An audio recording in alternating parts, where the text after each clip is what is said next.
Pastime, fabled gathering place for ideas and conversations about books.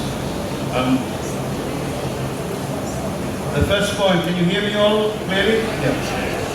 Okay, good. I will read first from a poem from my book on Civil War, which is a history of the Sri Lankan Civil War. Fire Department. Where is your village? Burning. Where is your village? Mined fields. Where is your village? Blasted in crossfire, wounded under jungle trees. Where is your village? Running across marshes, shot in the back. Where is your village? Waving white flags, frisked, registered, supervised in a camp. Where is your village? Blowing up army friskers, other villages. Where is your village? Toronto, Berlin, Tamil Nadu. Where is your village? Madagascar as option has not been discussed. Where is your village? Hasta la vista, Special Envoy. Where is your village? Burning.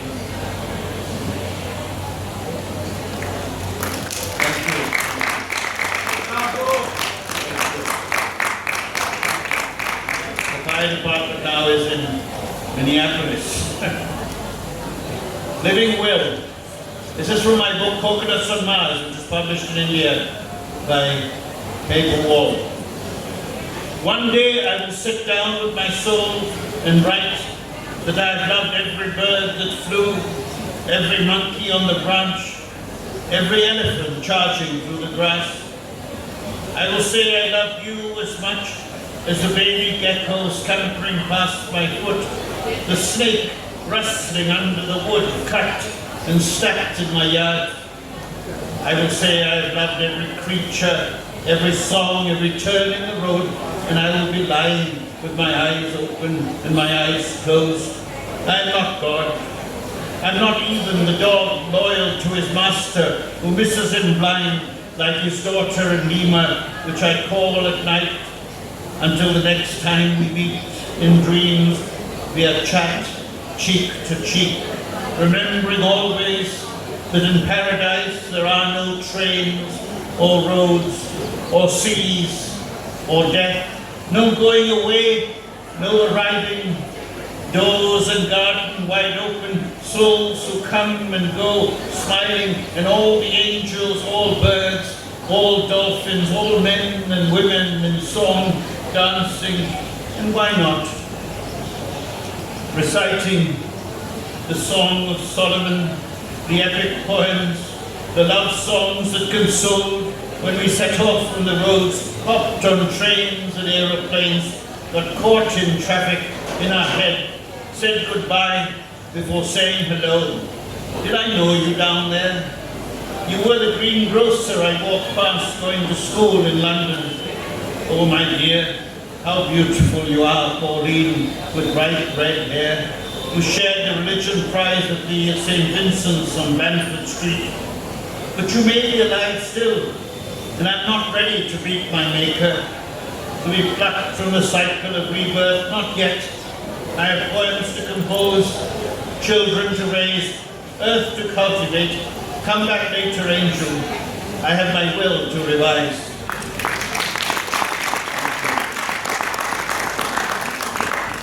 Among my books, there are three that address Sri Lanka, one's called The Elephants of Reckoning, another The Splintered Face, some army poems, and the other on Civil War.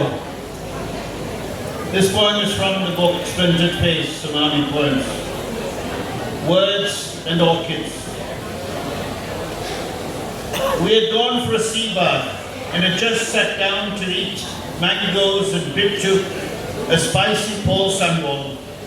My husband was thrilled with home food and sea air, the orchids, the waiter arranged elaborately on our table. I wanted the flowers moved because they blocked my view of the sea. But my husband insisted. He said the waiter had taken such trouble. And in the States, how often would we eat mangoes by an ocean framed with orchids? Those were his last words. When the first wave roared over us, I held on to a palm tree. Then as the water receded, ran and ran uphill. Men met our friends there, but my husband stayed behind. I do not have his body, just these words about flowers. His grin as he sucked mangoes with his hands.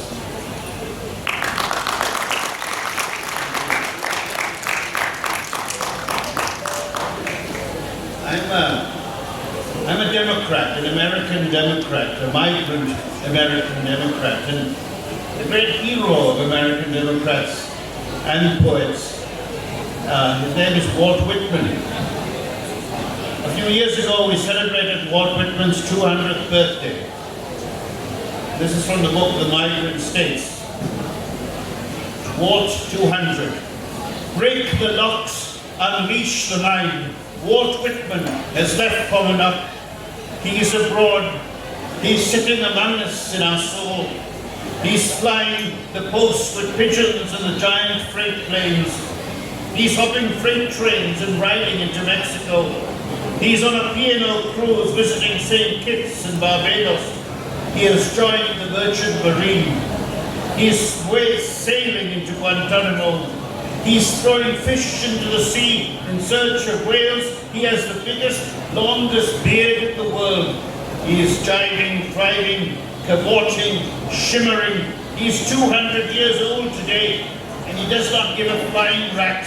He's in your mind, Mr. President, even if you cannot smother or scratch or squeeze him out. He is gloriously spirit, gadfly, rabbit, and sloth. He is nurse to our democratic wounds. He knows how to write history from the petal's view, the side glance of the wren, the stake hanging in the tree. He is black and white and all shades of grey.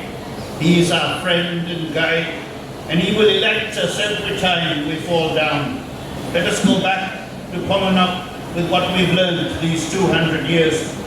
Let us go back to set forth again Walt Whitman in our backpack. Pomona is Long Island today, and that's where Walt Whitman was born. And if you ever visit Long Island in the after the current times, I hope you will visit this home. My mother, Elizabeth Indran, Ratnanada, she passed away in January of 2024, and in the lead up to that passing, this incident led to the poem Late Night Olive Oil. I'm working on a series of elegies, which I call Elegy for the Extended Family. So there are elegies for her and elegies for the victims of genocide. This poem is called Late Night Olive Oil. Let us put the letters and fears and boiling emotions on the page, Mummy. Why did you go to the kitchen stealthily without a word to your sleeping son, without your walker, to find the large bottle of olive oil, to pour it on the table and floor, to fill a small vessel which you meant to carry back to your room, as if nobody would notice until you called my name, because you could not negotiate the rest of the way from dining table to bedroom, vessel in hand, without cane or walker. I write to atone for my flailing words saying, never, never, never again. The kitchen is prohibited. Your mania for oil in the hair is prohibited. The stealthy, mischievous, childish truant foray into the darkness with a torch in hand, which you forgot on the countertop. All of this is prohibited. Your losing memory and control are prohibited. These words are prohibited. Decline and death are prohibited. Thank you. That was from a book called 10,000 Steps Against the Tyrant.